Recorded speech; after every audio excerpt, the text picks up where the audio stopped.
Good afternoon. My name is Jim Conlan, and welcome to the latest episode of our sports show, where we look at upcoming TV events coming across on an international level now in part 3 in terms of a world audience and a world appeal in terms of world sporting events. And no doubt the Fight TV network has some of the major sporting events in terms of entertainment, in terms of mixed martial arts and wrestling. And one of its showcase events coming up on June the 11th, on Sunday, June the 11th, is NWA, the National Wrestling Alliance. It's pay-per-view event, always ready. It's out on Sunday, June the 11th from Knoxville, Tennessee.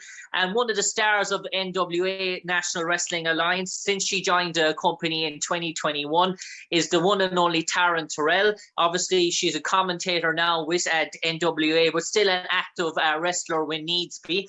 People might know Taryn Terrell from her time in the WWE as Tiffany back in the early noughties, 2000s, and obviously her time then in TNA Impact Wrestling, where she was the Knockouts Champion in the company as Taryn Terrell, and one of the longest reigning champions in TNA Knockouts. Over 210 days she held the title for. But Taryn Terrell, if I got to ask you, 2017, before maybe 2 or 3 years before COVID came, you stepped away from TNA and you stepped away from wrestling. Did you plan at that stage maybe to go cold turkey on wrestling, to stay away from it from good, and maybe go after different ventures in your life after being involved in it for the industry for more than 10 or 12 or 13 years? Or was it a case that that you were just wanting some time off to rediscover yourself, and when the NWA came around, you found it too hard to resist?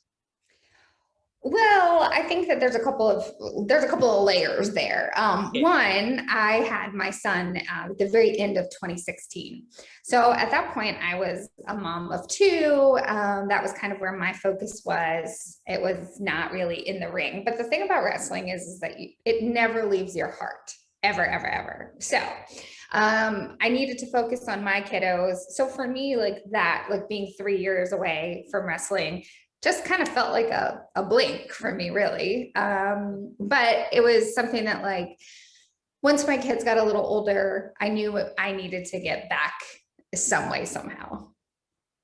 And I suppose, Taryn, you have done everything from being a manager to being a GM.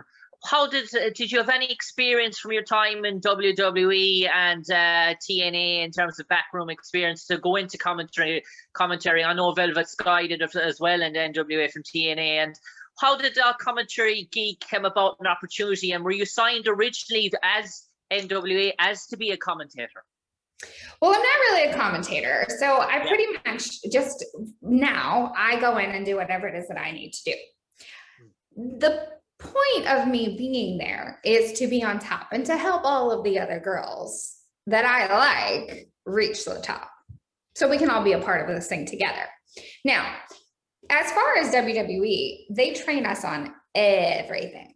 So they definitely make sure that you know how to ref, that you know how to announce, you know how to commentate, you know how to do backstage interviews, you know how to wrestle, everything. So that you can be prepared for anything that comes at you in your career. So I was really fortunate to have that training, because then for the rest of my career, no matter where I went, I've done it before. So I kind of, right now I've been valeting. I've wrestled a little bit, but I just feel like I'm at this stage of my career where I can help other people. And I only need to wrestle when it's like super, super important.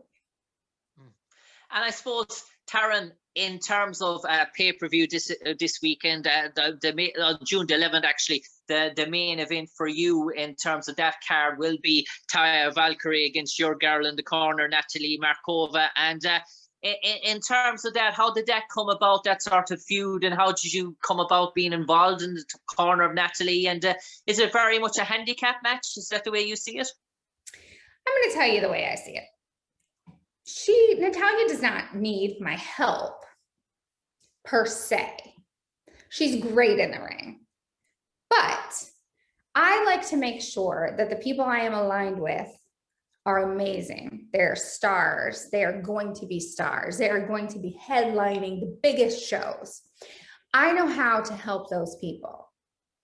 So I make sure that I align myself with the people that I feel are, I mean, nobody's on my level, but that they're close, that I can help bring them up. So I found Natalia and I said, you know what, this girl, she's got some moves. She's really good in the ring. I mean, I don't know if you've seen her. She is, I don't want to be in the ring with her. There's no way. I mean, I have a pretty face. I don't want to get hit by her. So I'm like, this is who I need to align myself with. This is who I can help. So I cherry picked her out of the locker room. And now we're facing Taya. Let me tell you something about Taya. She was also apparently one of the longest reigning TNA Knockouts champions. I heard that she maybe, I don't want to say beat my reign, because I'm not second place. I'm first place. Never going to be second. So I think that I have a little bit of a bone to pick with her, because I think she was obviously trying to steal my thunder there. So I'm really excited to stick Natalia on her, because she is going to realize, hey, maybe I need to revoke my longest reigning. Because how ridiculous is that? I'm so mad about it. Whatever. And I suppose, Taryn, in terms of the NWA women's locker room, how would you see its development now? Obviously, the two of the major brands in wrestling at the moment, WWE and All Elite Wrestling, their women's locker room. Do you feel that you have that in NWA that you have a locker room and as much talent to rival what's out there in terms of other brands? I mean, there's no question about that. We have an incredible locker room. Our girls are absolutely amazing. And the thing is that all of the companies, everybody goes everywhere. You know, it's not just one company anymore. Everybody goes everywhere. So it's not just the NWA locker room and the AEW locker room and the TNA locker room, or I'm sorry, Impact locker room and the WWE. There's always this shuffle. So we have talented girls in this industry, and each company gets to have them, which is really cool. And I suppose, Taryn, if I can go back to your start in terms of wrestling, in terms of growing up as a young girl, in terms of secondary school, were you always, dare I say, adventurous, sporty? Were you a bit of a tomboy growing up in terms of watching wrestling with Hulk Hogan and Stone Cold Steve Austin and The Undertaker with your brothers, maybe, as a young girl growing up, and wrestling in beds and doing finishers and moves? And were you always that type of a girl, or were you very much a girly girl? Super girly. Yeah. So I have always been super girly. Now my sister, she was a tomboy, and I remember she used to be out in the streets playing soccer with the boys, and I was inside putting makeup on, watching MTV, and not understanding why anybody wanted to do that. Now, once I got into high school, I started cheerleading, which is super girly, but it's also super sporty. And powerlifting. And then I cheered in college as well. So I think I sort of found my sporty side as I got older. And was it the modeling and the cheerleading and the sort of opportunities that came about that got you involved, maybe as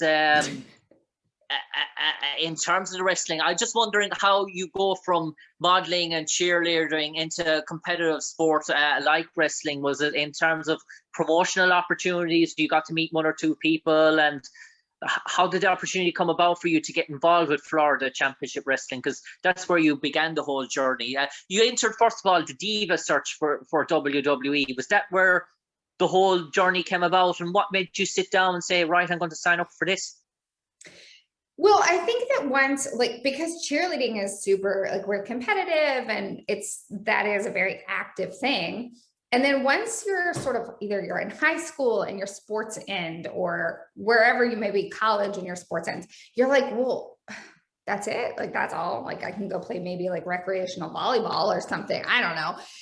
I needed something more. So I was modeling, and that was fun as far as being able to travel and do that sort of thing. And I was in Las Vegas doing an appearance and doing some modeling. And then WWE was doing their Diva Search casting. And a friend of mine who was a huge wrestling fan he was like, you have to go to this audition, da, da, da, da. So I actually didn't even have a voice. Like my voice had given out because I was in Vegas and I was screaming and having fun. As you do. Yes, as you do. So I went and yeah, the rest is history, I guess. And in terms of the opportunity when you signed on with the WWE and sort of Tiffany sort of character, did you do much? Like, did you do a year or two maybe at Florida Championship Wrestling, Ohio Valley Wrestling, in terms of before getting that opportunity to come on the WWE roster and that sort of assistant manager towards Teddy Long? Was that the sort of acting side, the sort of girly girl character that you felt very comfortable playing with? Okay, so the truth of the matter is that when I first started with WWE, I went straight down to FCW, Florida Championship Wrestling. I wasn't there for very long. I think I was there for, I don't know, maybe 2 months, 2 or 3 months before I got called up to the road.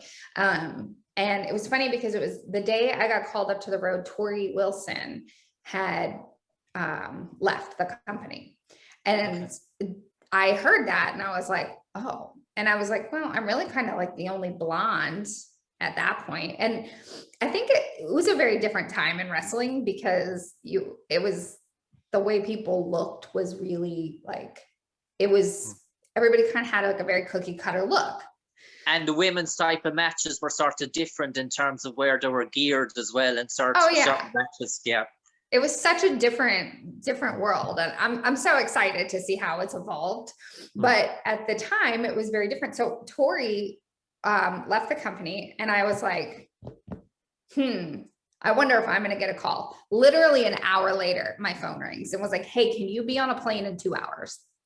And I was like, okay, sure. So I like packed my bag and we flew out to California and I debuted on ECW that night. It was sort of a trippy thing.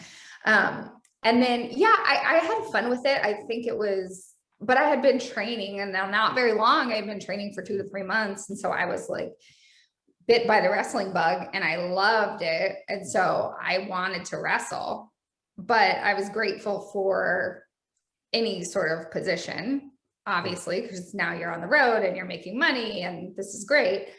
But I certainly was like, oh, I want to wrestle. I wish I had appreciated it more because now in my career, and I'm like, you know, listen, the more that you can not bump, the better, because the older you get, the worse your body hurts. So like appreciate the moments where you're not hitting the ground.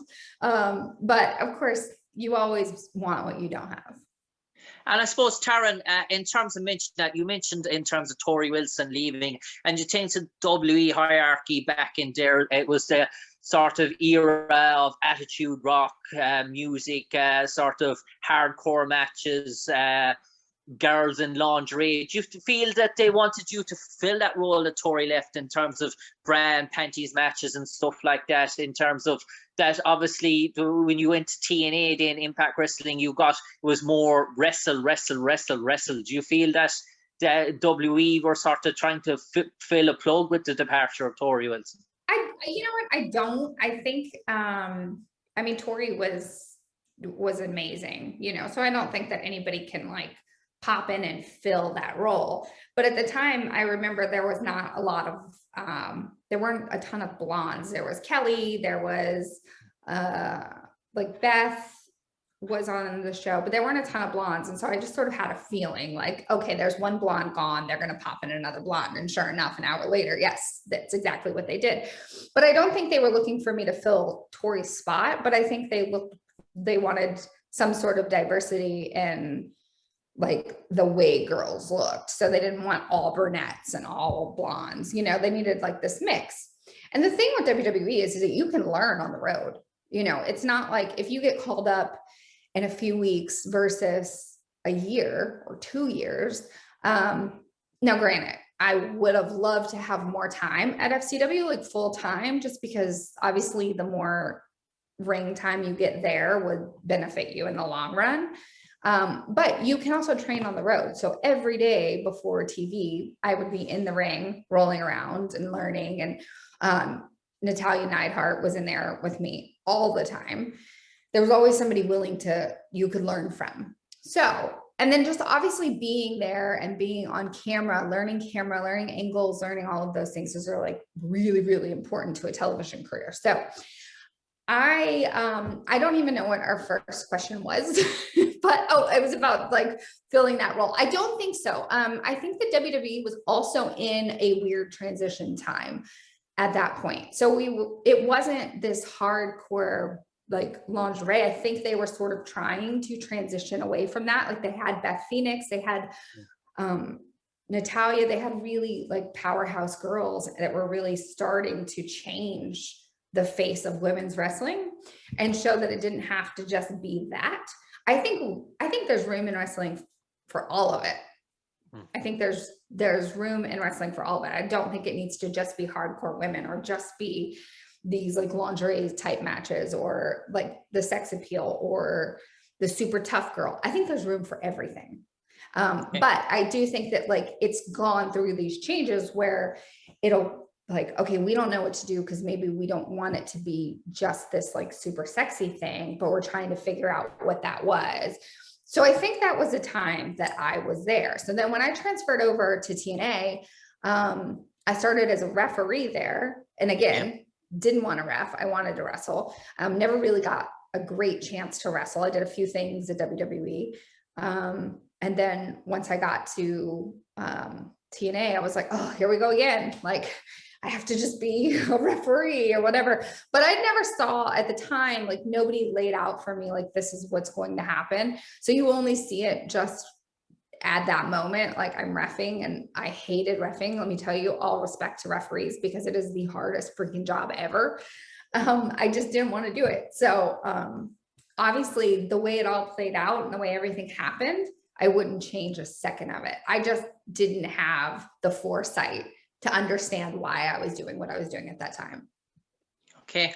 And Taryn, in terms of your time in TNA, obviously, and the feuds with Gail Kim and Awesome Kong, are they some of the highlights of your career in terms of the happiest sort of moments in the ring in terms of those matches?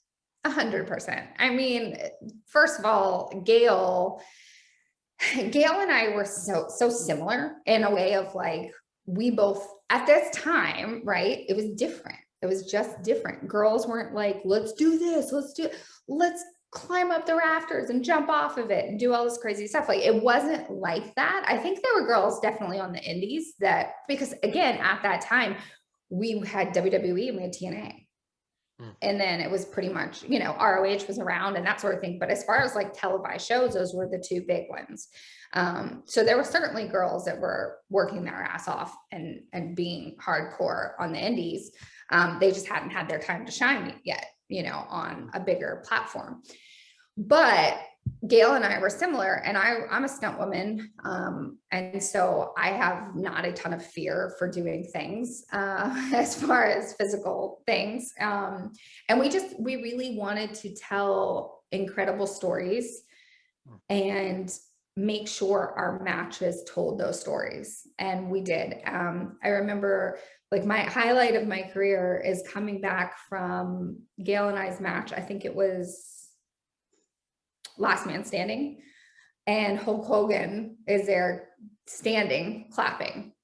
And I'm like, yeah, okay, cool. I'm done. I'm good. Career made.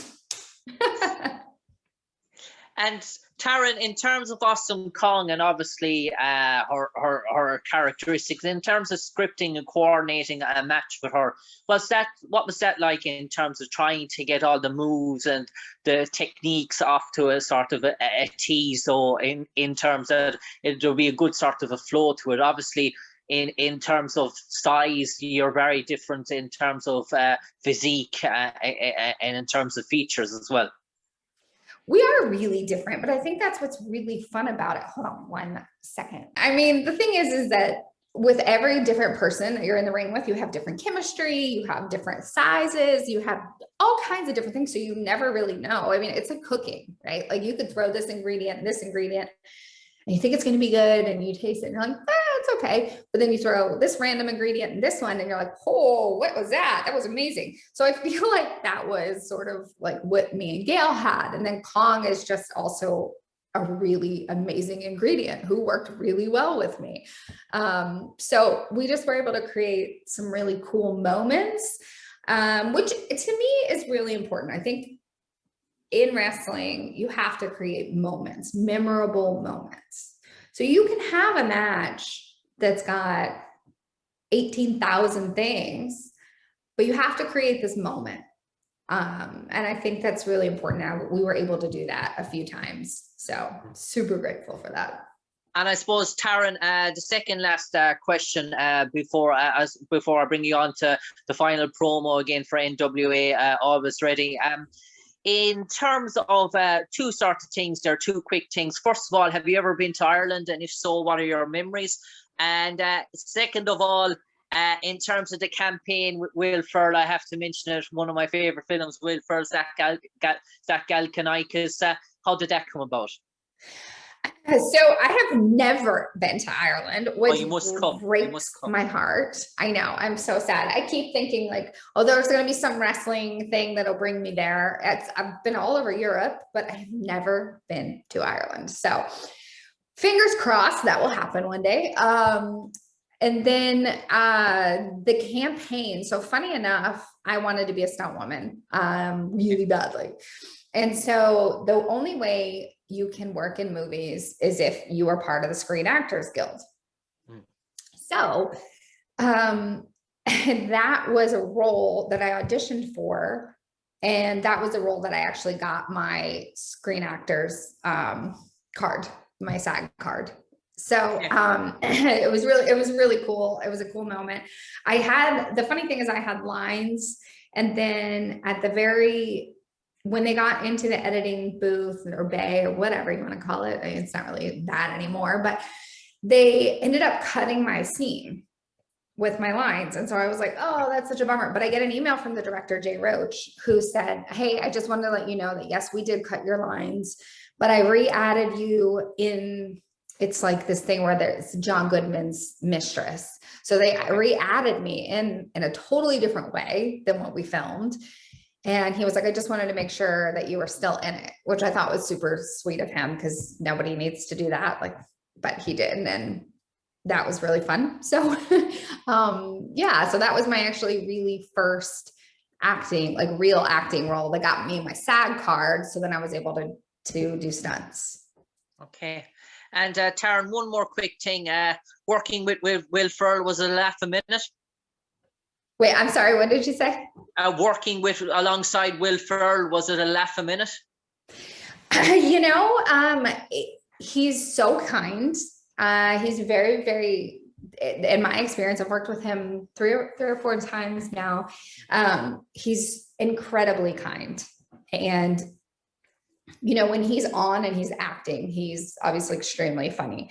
But he doesn't seem to be on like that all the time, but he's extremely kind. He actually shut down the set for me because I had just given birth 5 weeks ago to my first daughter and I needed to pump. And so he literally shut down the set and was like, we're taking a break so Taryn can go take care of what she needs to take care of. So he's always he always remembers my kids and that sort of thing. So he's just an incredibly kind man. I'm grateful to have worked with him so many times. And I suppose, Taryn Terrell, I'll turn it over to you now for the final 30 seconds. You might enlighten all our audience here in Ireland why they should tune in on Sunday, June the 11th, why they should subscribe to Fight TV Network for NWA Always Ready, and what's in store for them, and especially what's in store in the Taya Valkyrie versus Natalia Markova fight with Taryn Terrell in the corner. So, needless to say, the number one reason that you need to watch Always Ready is because I am always ready. The truth is that it is going to be an incredible pay-per-view. We at NWA always put on an amazing show and something that you can't see anywhere else. So be sure to subscribe to Fight TV, NWA. Be sure to watch Power. Be sure to watch Always Ready. It's going to be incredible. I'm super excited to be at Natalia's corner. I know she is going to absolutely kill it. I think she'll probably be champion before you know it. So start watching now so that you can follow along until she is champion. and then I will be the one who made her a champion. For me, go ahead. So for me, Jim Conlan, speaking to you, Taryn Terrell, over in America and Louisiana, speaking to you here in Ireland today. A pleasure speaking to you, Taryn. We wish you all the best in your future endeavours. We wish you all the best for NWA. Thanks for taking the time to speak to us today. And no doubt NWA Always Ready will be a major success. And not the last, we've only the start we're hearing about Taryn Terrell and our second coming, as the saying goes. Yes, you'll never get rid of me.